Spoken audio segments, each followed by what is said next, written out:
Okay, guys, I go by the name of Khleo Thomas, aka Mr. Slick Living, aka Slick James. Big, exciting, huge news. Okay, let me start off by saying this: I am a huge WWE fan. Even right now, as I'm talking to you, look at the chair I'm sitting on. Boom! It is the Money in the Bank pay-per-view chair. I was there, the T-Mobile Arena. June 19th, 2016. As you guys can see, it has Roman Reigns on the seat cover. You get one of these when you go to the arenas to watch a WWE pay-per-view, or if you're going to a Raw or a SmackDown and you go to a certain section, if you pay for it, you get these seats. You can take these home. So I have a lot of these, actually. I have a lot in my collection. I have a Hell in a Cell one. I have a Royal Rumble one. I have a No Mercy one. I have a SmackDown one. I have a lot. Okay, I have a lot. The point is, I grew up a huge WWE/WWF fan, okay? Stone Cold Steve Austin, The Rock, Shawn Michaels, Triple H, Kurt Angle, The Undertaker, The Hardy Boys, The Dudley Boys, Edge and Christian, Tajiri, Lita, Trish Stratus, Victoria, Bret Hart, Owen Hart, Ken Shamrock. I could just keep going and going about the people and these wrestlers who were these larger than life characters that just made these storylines so entertaining, right? It's been amazing, man. Not too long ago, we had the Wrestlemania that was, for the first time ever, too big for just one night. Wrestlemania went back-to-back 2 nights. It was Saturday and Sunday. Oh my God, how could I forget John Cena? How could I forget Randy Orton? Make sure to add those in there as well. Those are some of my favorite wrestlers that I just named previously.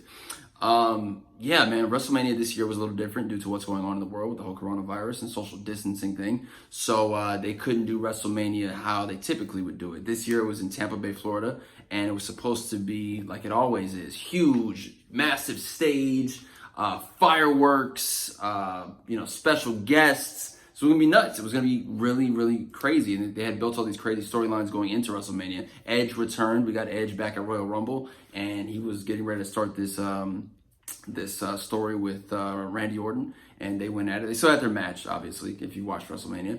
But, yeah, you could have imagined what it was like for Edge to return. And then, he's not going to get a chance to see the actual WrestleMania, which even he knows it. He's headlined some WrestleManias with Undertaker before and stuff like that. Yes, it was a little bit different this year. Regardless, I enjoyed it. I watched it. I thought there was some great matches put on. Seth Rollins and Kevin Owens really went at it. I really enjoyed that match. I enjoyed the Shayna Baszler versus Becky Lynch match. Drew McIntyre beat Brock Lesnar for the WWE Heavyweight Championship. And then Braun Strowman beat Goldberg for the Universal title. So that was pretty cool. Yeah, Braun Strowman got his first, big win. He's been champions before. I think he's been tag team champion. He's been intercontinental champion, and now he's at the top of the mountain, man. So, let me get to this big, huge announcement. All right.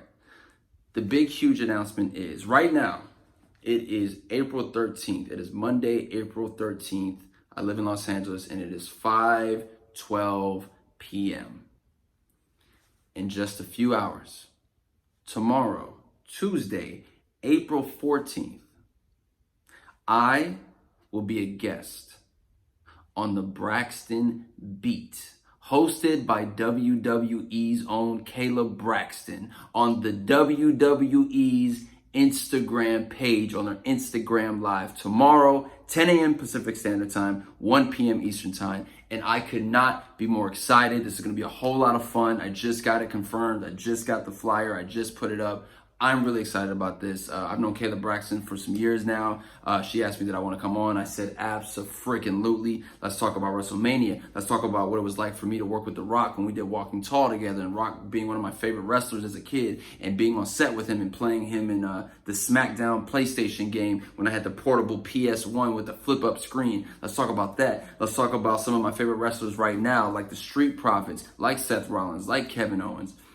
Let's talk about what's going down in NXT. My man Velveteen Dream. Let's talk about the Undisputed Era, Adam Cole, Gargano, and Ciampa. That legendary rivalry beef. Let's talk about, I think Issa, didn't Issa Sarai, didn't she just win the the Money in the Bank ladder match at NXT. So now she has a chance to cash in on the NXT Women's Champion, which is Charlotte Flair. This is very interesting. WWE always keeps me guessing. They always keep me watching. So that's why I am so excited about this, man. This is a big deal for me, and I would love for you guys to be there tomorrow. Pull up to the WWE's Instagram page. Click on their Instagram Live. You will see me there with Kayla Braxton on the Braxton Beat at 10 a.m. Pacific Standard Time and 1 p.m. Eastern Time. And when you get in there, put Slick Living in the chat, put Goddesses Living Amongst Men in the chat, put the Werewolves in the chat, flood the chat, and let everyone know that we're here to stay. We are finally debuted. It's like I'm making my WWE debut. It really does feel like that internally. I'm going to keep that in here, though. I'm not going to say that on the Instagram Live because like if someone's going to be like, you don't know what it's like. You don't know what it's like to walk down the ramp, okay, at a Raw or a SmackDown or an NXT or at a WWE pay-per-view. You don't know what that's like to hear your music hit and then the people either scream or boo. You don't know what that's like. Hey, I won't have to know what it's like because I'm experiencing it in my own way virtually tomorrow through my phone on WWE's Instagram Live. And I would love for you guys to be there. So don't miss it. Set your alarms and I will see you guys tomorrow.